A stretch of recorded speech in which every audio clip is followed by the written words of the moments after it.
Na ndivyo ambavyo tunakwenda kumaliza playlist yetu ya kwanza kwa siku ya leo namna hiyo.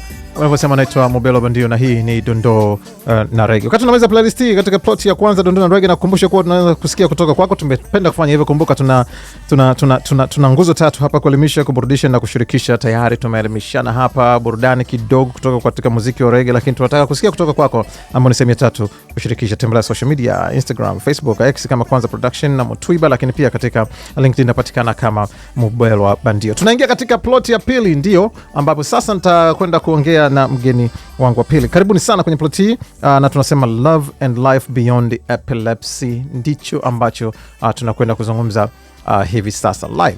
Love and Life Beyond Epilepsy. Na kama utakumbuka nilikwambia pale mwanzo kwamba niko na wageni wawili siku ya leo. Kwa hiyo kwa sasa tunakwenda kwanza tulikuwa namsikiliza mgeni wetu ambaye alikuwa anawakilisha wazazi. Anawakilisha wazazi lakini ana experience kama mzazi kuhusiana na hili, kwa sababu yeye hajaja hapa kama mwakilishi wa mzazi yoyote, ila kama mwelimishaji, lakini ambaye amekuwa akiishi, na unasema kwamba experience ni kati ya walimu bora zaidi katika maisha. Ndio, lakini naamini kwamba kama kuna mzazi alikata tamaa akaona hawezi kuendelea, basi plot ya kwanza imeweza kumshika, imeweza kumuinua na imempa mwendo. Na kwenye plot ya pili ninaongea na mgeni wangu mwingine ambaye ni brother Omari. Bwana, karibu sana na asante sana kwa kutenga muda wako kwa kuwa nasi Omari. Asante sana. Okay, kwa faida ya wale wengine, kwanza natambua tumekusoma, tumetafutana, lakini mtu anaweza kaelewa vipi Omari, unaeleza vipi kama Omari, lakini pia kama wanaharakati katika epilepsy? Kwa jina naitwa Omari Vadenga, ni activist wa masuala ya epilepsy. Nimekuwa nikiishi na kifafa takriban miaka 17 sasa hivi. Nimekipata nikiwa mdogo kidogo. Kwa hiyo nimekuwa safari yangu kubwa ya maisha nimekuwa nikiishi na kifafa. Na unaposema kwamba umekipata ukiwa mkubwa kidogo, uliambiwa ni lini ulikipata? Uliambiwa ni vipi ulikipata? Na nikikuangalia unapozungumzia miaka 17 tayari ulipata ukiwa unajitambua, si ndio? Nilipata nikiwa na miaka 13. Yes. Siku moja ilikuwa nimesimama tu bombani tunachota maji. Eneo na ni kipindi hicho kabla mtu kuwa na bomba lake, ilikuwa tunachota sehemu ya jumuiya tu. So kwa hiyo nimesimama, ghafla tu nikawa nimeanguka. So kwa mara ya kwanza tulijua kama ni upepo tu ulipita, lakini hatukuwekea maximum kwamba ingekuwa ni kifafa. Nikapelekwa zahanati, nikapata huduma ya kwanza, then nikarudi nyumbani. Lakini baada ya muda mrefu kupita, kama miezi miwili hivi, ikawa hali ya kawaida kwangu. Kifafa ikawa jambo endelevu, mara nikawa naanguka mara kwa mara. Ndio pale sasa tukagundua kwamba hiki ni kifafa. Wow. Okay. Taarifa zilikuja vipi kwako? Daktari alifanya, na nazungumza hivi kwa sababu natambua moja kati ya changamoto ambazo tumekuwa nazo, na nilipata kuzungumza na kaka yangu Dr. Isaac Maro akisema kwamba ametambua kwamba kuna changamoto wakati mwingine katika namna ya kueleza vitu, kwa sababu madaktari pamoja na uwezo mkubwa walionao katika kutibu, wapo ambao kidogo wana changamoto katika kuwasilisha baadhi ya vitu. Kwako taarifa leta nini? Alikwambia kuhusiana na hali yako? Alikuwa ni daktari? Alikuwa ni mzazi, ni mlezi? Nani alikuja akakwambia wewe kudhihirisha kwamba hiki ndicho ambacho nakabiliana nacho? Actually changamoto yangu kwangu iliambiwa na daktari. Okay. Kutokana na lile degedege kujirudia mara kwa mara, kuna kipindi tukaendaga tukafanya kipimo cha CT scan. Baada ya kufanya CT scan ndio ikaleta majibu kwamba nina kovu kwenye ubongo. Okay. Na ndio changamoto yote hii. Okay. Kwa hiyo tangu hapo ndio kujua kwamba nina changamoto fulani. Sitaki kurudisha katika hisia, lakini ni mara ya kwanza daktari anakwambia, unalipokeaje? Kwa mara ya kwanza umesikia hii, na hii ilikuwa ulipata kusikia kifafa kabla ya siku hii, au ilikuwa ni mara ya kwanza unasikia kuhusiana na hii? Actually kwa mara ya kwanza haikuwa rahisi hivyo. Unajua, kutokana na hata wakati tuko watoto, ilikuwa ukiuliza au ukisikia watu wanaongeleana kuhusiana na kifafa, sio kitu ambacho watu walikuwa wanapenda kuzungumzia. Ndio. Hala mnaweza mkakatishwa, wewe usipende kuzungumzia huo ugonjwa. Ni ugonjwa fulani ambao ulikuwa unachukuliwa kwa miemko ni hatari sana. Kwa hiyo hata kwangu, hata kwa familia pia haikuwa rahisi. Ilikuwa ni kudondoka hivi, baada ya kupata fahamu tunaweza tukakutana wote tunalia. Haikuwa rahisi hivyo. Okay. Kuna chochote ambacho uliambiwa siku hiyo kusema kwamba unapitia hali hii na unaweza ukaitibu hivi ama unaweza ukapambana nayo hivi? Uliambiwa kwamba wenyewe wazungu wanasema the do's and don'ts, nini ufanye nini usifanye? Kwa mara kwanza niliwekewa limit vitu vingi sana. Sasa ndo nipo katika kipindi ambacho natoka kwenye utoto na ingia kwenye ukubwa. Ndio swali linalokuja hapo. Kwa hiyo ni kwamba kuna vitu vingi sana nilikuwa nimekamishwa, nimestopishwa nisifanye, labda kutembea, kwenda kuogelea, kufanya hivi, kushirikiana na vitu vingi na watoto wengine. Kwa hiyo nikaanza kuishi katika mipaka kwa kiasi kikubwa nikiwa mtoto. Okay. Na vitu ambavyo nimevizoea kwa muda huo, vitu vingi nilikuwa naambiwa niache. Kwa hiyo haikuwa rahisi pia kwangu. Kwa kiasi fulani nahisi ilikuondolea utoto wako? Yeah, iliniondolea kwa kiasi kikubwa sana. Watoto wenzako walipokeaje? Hata kwa watoto pia kuna ambao walikuwa na bwana, tuache, utadondoka, tusiende naye. Kwa hiyo kama kuna baadhi ya vitu ambavyo nilikuwa nashiriki kabla, watoto wenyewe walikuwa wananikwepa, kwamba kwa kuogopa kwamba nikienda huko naweza nikadondoka ikawa kesi pia. Ulilazimika kubadilisha marafiki? Unafikiri kuna marafiki ambao uliwapoteza kwa sababu tu ya hali uliokuwa nayo? Ya, kuna baadhi ya niliwapoteza labda wakati niko shuleni, kwa sababu nilipata wakati nakaribia kumaliza darasa la 7. Okay. Changamoto kubwa wakati niko sekondari. Okay. So nilikuwa na kundi kubwa la watu ambao wananizunguka, lakini baada ya pale watu wengi sana baada ya kuanza kujua kwamba mimi nina changamoto kudondoka, watu wengi kidogo wakawa wananikwepa. Okay. Miaka 13 hivi hapa tunazungumzia, katika wakati huo ndo ulikuwa unaingia kwenye mabadiliko ya mwili, mabadiliko ya kihisia na hali yako. Ni changamoto gani ambazo ulikuwa unapata kipindi hicho? Kwa sababu ndicho kipindi cha ujana, nasema ndio teenage unaanza kukick in pale. Kuna adrenaline, kuna achilia mbali hisia nyingine, lakini kuna ule msukumo, anataka nifanye vitu fulani, naweza nikafanya. Huwa unajiona kama ka Superman katika umri ule. Ulikabiliana vipi na hizo changamoto? Yeah.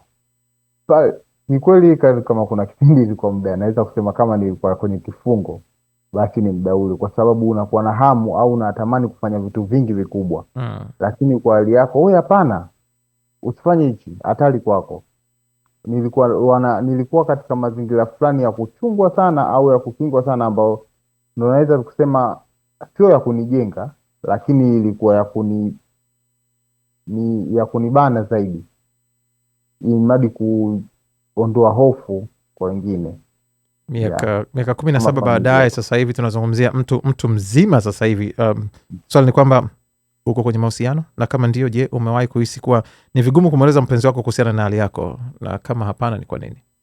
Nishawahi kuwa kwenye mahusiano, nipo kwenye mahusiano. Okay. Na nishawahi kuwa kwenye mahusiano pia yalivunjika baada ya kujua kwamba nina kifafa. Lakini hali ya sasa hivi ni kwamba labda ninapokuwa na mahusiano au napotaka kuingia kwenye mahusiano, kitu ambacho napenda sana mara nyingi kudadisi ni uelewa wa mwenzangu kuhusiana na kifafa. Okay. Napenda nijue anaelewa nini au ananani nini.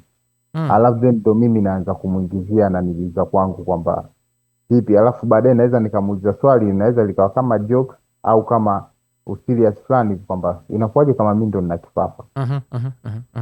Reaction yake ndo inaweza ikanifungua mimi kwamba ni jinsi gani niwe muwazi kwake. Kwa unafanya ka research fulani hivi bila kufanya research. Okay.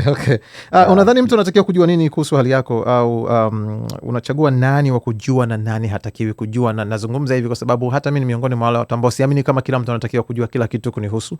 Wapo watu ambao ninaweza nikawa open kueleza kuhusiana na hali yangu. Kuna watu wengine watasubiri na kaende. Unafikiri ni kila mtu anastahili kujua hali yako na kukutana naye, ama unachagua vipi nani wa kumweleza na nani kutomweleza? Kwa kiasi fulani hali yangu nimekuwa muwazi kwa wengi. Okay. Na pia sidhani kama kuna mtu anatakiwa kujua, au sidhani kama kuna mtu hatakiwi kujua, kwa sababu labda inapotokea changamoto, huyo ambaye naweza kusema hatakiwi kujua, yeye ndo anaweza kawa karibu yangu, so nikahitaji msaada kutoka kwake. Okay. Kwa hiyo nimekuwa muwazi kwa watu kiasi kwamba hata ikitokea linataka kunitokea, naweza nikamwambia na ikawa rahisi kwangu kupata msaada. Nafikiri katika kipindi ambacho tangu mwezi Novemba nimeweza kufanya vipindi vingi na watu kuhusiana na hili, na jambo moja najifunza ni kwamba watu wanatambua kwamba aliyeko pembeni yako, nafikiri mtu wa kwanza kuzungumza hii ni producer wangu Lucy John Bosco, alisema kwamba aliyeko pembeni yako ndio pengine anaweza akawa mwokozi wako. Kwa hiyo ni vizuri pia yule mtu wa karibu aweze kujua, kwa sababu chochote kitakachokukuta anaweza akawa msaada kwako. Nini kimekupa ujasiri huu, na ni lini ulisema kwamba sasa nitakuwa mwanaharakati wa hili, nitaeleza nachofahamu, nitaeleza kuhusiana na vile ninavyoishi? Nini kimekupa ujasiri wa kuweza kuzungumza na kushirikiana na wengine kuhusu hali yako? Wakati kuna kipindi nilifukuzwa shule kutokana na hali kama hii. Kumoja nilikutana nilikuwa kwenye gari narudi nyumbani, nikawahi kumuona mtu amedondoka kifafa akiwa anaendesha baskeli. Kidogo tumgonge kuna gari, watu wengi sana walikuwa wanambeza yule mtu. Watu wengi wakamsema kama mlevi, wengi wakamsema sana. Lakini kiukweli nilivyomwangalia yule mtu niliona kama ile hali sio ya kawaida.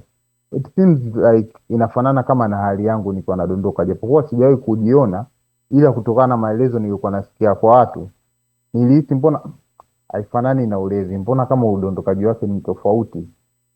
Mimi nilishuka kwenye gari nikarudi kwenda kumwangalia. Wow. Na kweli nikajigundua kuwa na kifafa. So ulikuwa na umri gani? Ulikuwa na umri gani? Nilikuwa na miaka kama 16, 17. Oh, wow.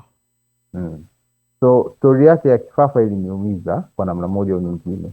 Pia ukijumuisha na kwangu, nikaona ipo haja ya kuweza kuwasemea wengine.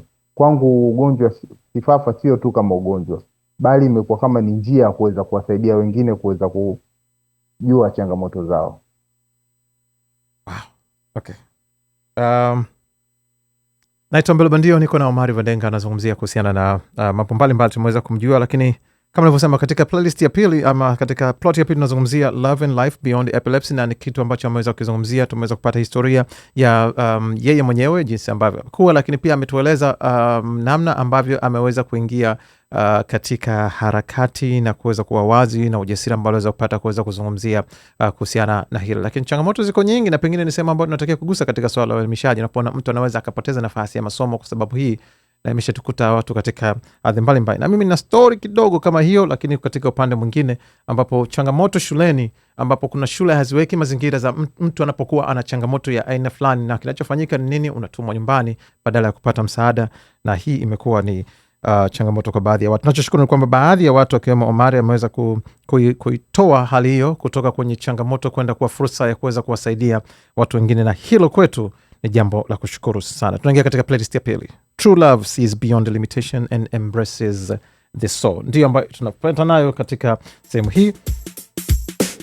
Hii ni maalum kabisa kwa kijana anaishi na aina yote ile ya hali ya kiafya, na leo amewakilishwa na Omari, na hii ni kwa kijana ambaye amewahi kujiuliza, je, nitapendwa kweli? Kwa kila aliyewahi kuogopa kusema ukweli kuhusiana na hali yake, kwa kila anayepambana kimya lakini bado anatamani kupenda au kupendwa, hii playlist ni kwa ajili yako. Tunaposema True Love Sees Beyond Limitations and Embraces the Soul, tunamaanisha mapenzi ya kweli hayaangalii diagnosis, hayaangalii episode, hayaangalii changamoto, ila utu na thamani ya mtu. Omari, hii ni playlist kwa ajili yako ndugu yangu, na kila kijana anayekuja kujifunza kwa ujasiri ndani yake na mapenzi na maisha ni kwa ajili yako. Tunafungua naye Maxi Priest, anasema kwamba I just wanna be close to you. Hii ni Dondoo na Reggae, na mimi ni Mbelo Bandio. Tuko pamoja na Omari, pia tukingali na Fides, tukizungumzia theme yetu ya siku ya leo, epilepsy, kuishi, kupenda na kuelewa. Katika playlist ya pili anatufungulia ni Maxi Priest, anasema close to you. Tunakwenda beyond kile ambacho tunakiona. No limitation, embrace the soul. 20. She was a Jezebel, this bricks